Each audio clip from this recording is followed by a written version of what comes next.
Prisons are meant to punish the living, but what happens when they become a home for the dead? Tonight, we'll explore 5 prisons so haunted, even the bravest wouldn't dare spend a night inside. These places are more than just history. They're nightmares carved into stone. Eastern State Penitentiary, Pennsylvania, USA. Welcome to the Eastern State Penitentiary, a place where the line between punishment and insanity blurs. It stands in eerie silence in the heart of Pennsylvania, a haunting reminder of the dark side of justice. But what truly happened within its walls? What horrors were concealed in the cold stone chambers, where the cries of the forgotten still seem to echo? Built in 1829, Eastern State was revolutionary in its design, intended to rehabilitate prisoners through complete isolation. The concept was simple. Each inmate would be kept in a solitary cell, deprived of human interaction, with the belief that solitude would lead to reflection and redemption. But what was meant to heal quickly descended into torment. Within these stone walls, prisoners were shackled, isolated from the outside world and even from each other. Their only companion? Their own madness. It was here that the true horrors began to unfold. Prisoners were subjected to years of silent torment, deprived of sunlight, sound, and any human contact. Their minds twisted into grotesque shapes. They began to speak of unseen figures watching them from the shadows, of whispers in the dark, and of a suffocating presence that followed them into their cells. One inmate, a man named William, was reported to have spent nearly 20 years in solitary confinement. By the time he was released, his mind was shattered, his eyes wide, unblinking, as if he'd seen something that no human should. He couldn't speak, and when he tried, his voice came out as nothing more than a hollow rasp. But it wasn't just the isolation that broke the prisoners. No, it was the whispers that haunted the halls. The wailing sounds, the flickers of movement just beyond the walls, and the cold drafts that seemed to come from nowhere. Some say the prison itself is cursed, a vessel for something darker, an entity born from the torment that soaked into the very stones. The spirits of those who died here, whether from disease, madness, or the long, slow collapse of their sanity, are said to linger, and they are not peaceful. They wander the halls, looking for victims to share their pain with. One of the most disturbing tales is that of the Room of Shadows, a cell so notorious that no one dares to enter it after dark. Former guards spoke of seeing shadowy figures darting across the floor, their eyes glowing with an unnatural hunger. Those who entered reported feeling an overwhelming sense of dread, as if something or someone was staring at them from the darkness, waiting for the right moment to strike. But the most chilling aspect of Eastern State Penitentiary isn't just the stories of ghostly apparitions. It's the knowledge that the prison, like the minds of its former inhabitants, is still rotting from within. The decaying walls, the rotting wood, the echoes of suffering that refuse to fade with time. There's something about this place that makes you feel as if you're never alone. Something that watches, waits, and remembers. As night falls, Eastern State Penitentiary seems to come alive with the memories of its past. The screams of the damned, the whispers of the forgotten, all still reverberating through the hallways. And if you're unlucky enough to wander too close to its gates, you may find that the spirits of this prison never really left. Pentridge Prison, Victoria, Australia. Built in the 1850s, Pentridge Prison was meant to be a symbol of justice. But instead, it became a nightmare. Both for those who lived within its walls and for those who dared to enter. Pentridge was infamous for its isolation cells, solitary confinement, where prisoners were left alone for months, sometimes years, in complete darkness. No human contact, no light, just the crushing weight of silence and madness. The most notorious of these was H Division, where prisoners were subjected to horrific treatment, many of whom descended into insanity. In fact, it was rumored that some of the men who were confined here, when they were finally released, could no longer remember what it was like to live outside of the prison. But what makes Pentridge even more chilling is the dark history that shadows its corridors. During its operation, there were stories of brutality, torture, and death, real and imagined. But not all deaths were natural. One such story is that of the notorious criminal Julian Knight. In 1987, he murdered 7 people, including a police officer, during a shooting spree. Knight was incarcerated at Pentridge, and some say he still haunts the prison to this day, his ghost wandering the cell blocks. He was said to have an unnatural attachment to the prison's dark, damp corners. And to this day, some claim to have seen his figure lurking in the shadows, watching. Pentridge Prison wasn't just a place of punishment, it was a place of death. Many prisoners were executed here, their final moments, their final screams, trapped within the very stones that built this place. Some say that, even in death, the prison never let go of them. The spirits of those who were hanged still wander the prison, their tortured souls unable to find peace. Rumors tell of cold, icy hands that reach out from the walls, of dark figures that slip through the cracks of the prison's decaying structure, and of whispers that echo through the halls late at night. But the most chilling part of Pentridge's legacy? The bodies, both living and dead, that were buried beneath its foundations. And perhaps, somewhere in these haunted grounds, there's a grave that's been forgotten. A grave that holds a secret far darker than we can ever understand. Pentridge Prison, a place of death, suffering, and unspeakable horror. A place where the very walls still whisper secrets of the past. And perhaps, just perhaps, it's a place that will never truly let go. Would you dare to enter? The old Charleston Jail, South Carolina, USA. Built in 1802, this ancient jail is home to some of the most disturbing chapters in American history. For over 100 years, it served as the final resting place for some of the most notorious criminals. But what really makes this place terrifying is what came after they were gone. The jail wasn't just a place of confinement, it was a place of death. A place where the cries of the forgotten echoed through its stone walls.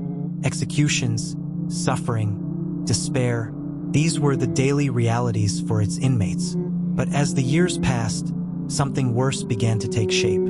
Spirits, vengeful and twisted, began to haunt the very halls where blood had been spilled. The souls of those who died in agony still linger, waiting.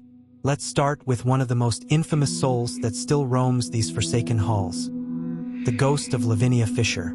Lavinia Fisher, the first woman to be hanged in South Carolina, was convicted of poisoning and murdering her victims along with her husband. She was said to lure wealthy men into her inn, where they would vanish without a trace. It was here, in the dark shadows of the jail, that her soul would find no peace.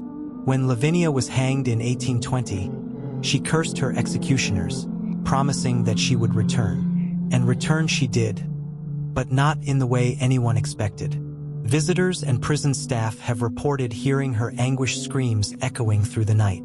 Some have even seen a figure in a long white gown standing by the very gallows where she died. But the worst part? The smell of rotting flesh and the sensation of cold hands gripping the neck. But it's not just Lavinia that haunts this place. The old Charleston Jail is riddled with torment. One such prisoner was a man by the name of James. In 1860, he was convicted of murder, though the evidence against him was questionable at best. He was dragged to his cell, shackled, and left to rot in isolation, his body broken by the brutality of the guards. It is said that James still roams the jail. Visitors claim to have seen him, his eyes hollow, his face frozen in a grotesque mask of rage. They say he stalks the cells, dragging his chains behind him, ever searching for someone to share his suffering with. But that's not the worst of it. Something much darker lurks in the deepest recesses of the old Charleston Jail. There's a rumor that one prisoner, before his execution, made a desperate deal with a demonic force. In exchange for his soul, he promised to bring the pain of the living to the afterlife. Now, he's known simply as the Wraith. He doesn't just haunt this jail. He feeds on the souls of those who enter. Witnesses say they've seen him standing motionless in the shadows, his form an indistinct blur, his eyes burning with an unnatural fire. And if you look too long, the darkness consumes you. If you stand at the right spot in the jail, at the very heart of its dark history, there's a chance you might feel the cold breath of the Wraith breathing down your neck, urging you to join him in the hell that lives within these walls. The Black Dolphin Prison, Russia. This is not just a prison. It's a nightmare, a place where the darkest human beings are locked away. Murderers, rapists, terrorists, some of the most brutal criminals in the world. But the true horror of the Black Dolphin isn't just the criminals inside. It's the way the Russian government has chosen to break their spirits. To understand the true terror of Black Dolphin, you must first know its rules. And these rules, they are not just laws. They are a form of psychological torture, a method of complete domination. In the 1990s, Black Dolphin was designed to house the worst of the worst, and its reputation grew quickly. It's said that the prison's name was derived from a chilling symbol, a black dolphin tattooed on the bodies of prisoners who die in custody. The symbol of a creature that's both beautiful and deadly, an ironic mark for men who will never be free again. The cells? Less than 4 square meters. That's roughly the size of a small bedroom, but without the comfort. Inmates are shackled by their wrists and ankles, forced to lie on their backs, facing the wall almost constantly. They are only allowed to leave their cell for a short time each day. The rest of their existence is spent alone, in complete isolation. Black Dolphin's rules are not just physical, they are psychological. Prisoners are constantly monitored. They are never allowed to speak, look, or interact with each other. Even eye contact is forbidden. The guards enforce this with terrifying precision. But the true horror comes when you realize that every guard at Black Dolphin is trained to anticipate the next move of every prisoner. If you look up, you're punished. If you speak, you're punished. If you so much as breathe too loudly, you're punished. There are countless reports of men going insane from the isolation, some tearing at their own skin or screaming until their throats bleed. And those who make it through, they emerge as husks of what they once were, broken beyond recognition. But there's a secret darker than all of this, the prison's silent kill rate. Many who die within Black Dolphin aren't listed as murder victims. They just disappear. The haunting truth? No one knows how many have died, but they say that the bodies are taken away, never to be seen again. This is the Black Dolphin prison, a place where the worst criminals in Russia face their final punishment, not through death, but through endless despair. A place where even the strongest minds are broken, piece by piece, until they can never escape, even when they leave. HMP Shepton Mallet, Somerset, England. Shepton Mallet Prison was established in 1610, originally as a house of correction. It housed petty criminals at first, but over the years, it evolved into a hellish institution for society's most dangerous outcasts. In the early 20th century, the prison was known for housing both men and women. But the real horrors began when it became a maximum security facility. One of the darkest chapters in Shepton Mallet's history involves its use as a site for executions. From 1905 to 1961, over 40 men were hanged within its grim walls. The most notorious was the execution of the serial killer, Timothy Evans, who was convicted of killing his wife and child. Though many believe he was innocent, as the trapdoor opened beneath him, Evans' death was not just an end, but a beginning. His haunting presence, along with that of the others who met their grisly end at Shepton Mallet, lingered long after the executioner's ropes were cut. Isolated from the world, many prisoners spent months, sometimes years, locked in solitary confinement. Conditions were cruel. The cold stone walls, the constant darkness, and the crushing silence drove many men to madness. Then, there are the whispers of something darker still, something that never made it into the prison's official records. The experiments, the men who vanished without a trace, the unreported deaths. Prison staff have claimed that during the 1950s, Shepton Mallet was used for more than just incarceration. Some believe that dark experiments were conducted, strange procedures, perhaps involving electroshock therapy or something far worse. A shadowy figure, known only as the Doctor, was rumored to conduct these experiments in the prison's basement, but no one could ever confirm the truth. Today, HMP Shepton Mallet is no longer a functioning prison, but it remains a chilling, decaying monument to suffering. Visitors claim to experience strange phenomena, objects moving on their own, chilling cold spots, and a sense of being watched, Are these prisons haunted by the memories of violence and despair? Or is there something even darker lurking within their walls? One thing's for certain, some doors should never be opened. Would you dare to visit one of these haunted prisons? Let us know in the comments, and don't forget to subscribe for more chilling tales like these. Beware the shadows, for the mysteries are never truly gone. Stay safe, stay curious.